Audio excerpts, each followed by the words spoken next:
பிரைஸ்லாம் pastor. ஓ கலைப்பு பிரைஸ்லார், எப்படி இருக்க? நல்லா தான் இருக்க. என்ன பேச்செல்லாம் ஒரு மாதிரியாக போகுது.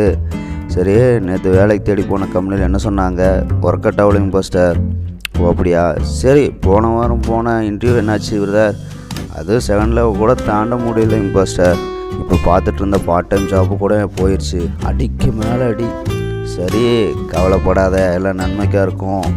கேட்க நல்லா தான் இருக்குங்க பாஸ்டர். ஆனால் எதிர்காலத்தை நினச்சா பயமாக இருக்குங்க பாஸ்டர். பயப்படாத.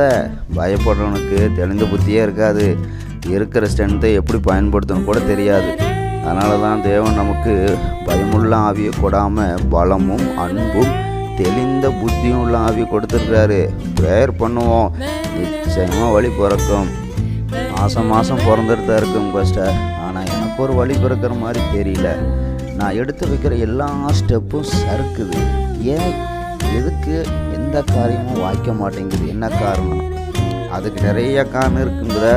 அதில் முக்கியமான காரணம், இரவும் பகலும் கர்த்தருடைய வேதத்தில் தியானமாக இருக்கிற மனுஷனுக்கு தான் எல்லாம் வாய்க்கும். இதுதான் ஆண்டவருடைய ஸ்டாண்டர்டு. நான் பல முறை உங்கள்கிட்ட சொல்லியிருக்கேன் பிரதர். ஆனால் நான் தான் சீரியஸாக எடுத்துக்கவே மாட்டேங்கிறேன் பாஸ்டர்.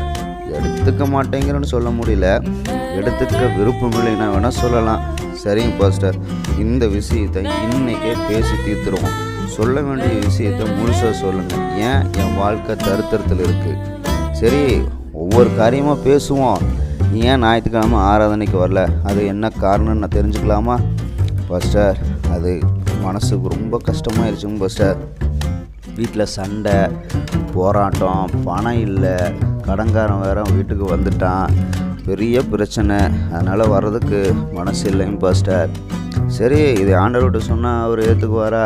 ஏற்றுக்க மாட்டாருங்க பாஸ்டர். அவர் ஏற்றுக்க மாட்டார்ல. அவர் சொல்கிறாரு, ஏசாயா 58:13 வசனம் 14 வசனம் என்ன சொல்லுது தெரியுமா?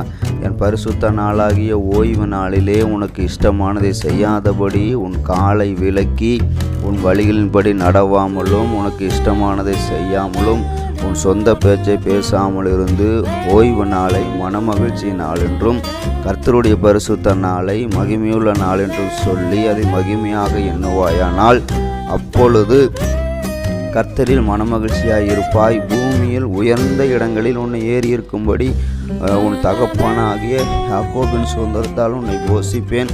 கர்த்தருடைய வாயிலை சொல்லிற்று. இதுதான் நமக்கு அடிப்படை சத்தியம் பிரதர்.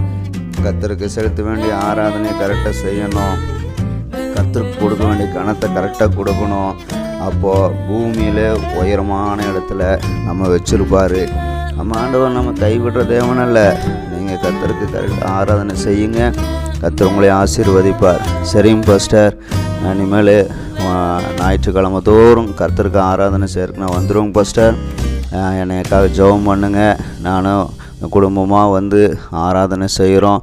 எங்களுக்கு தரித்திரம் மாறட்டும், எங்களுக்காக ப்ரேயர் பண்ணு. சரி கலப்பு, கர்த்தர் நிச்சயமாக தரித்திரத்தை மாற்றுவார். உங்கள் குடும்பத்தின் வேலைக்காரியங்கள்லாம் கர்த்தர் செயல்படுத்துவார். அவனுக்காக ஜெபம் பண்ணுறேன். God bless you.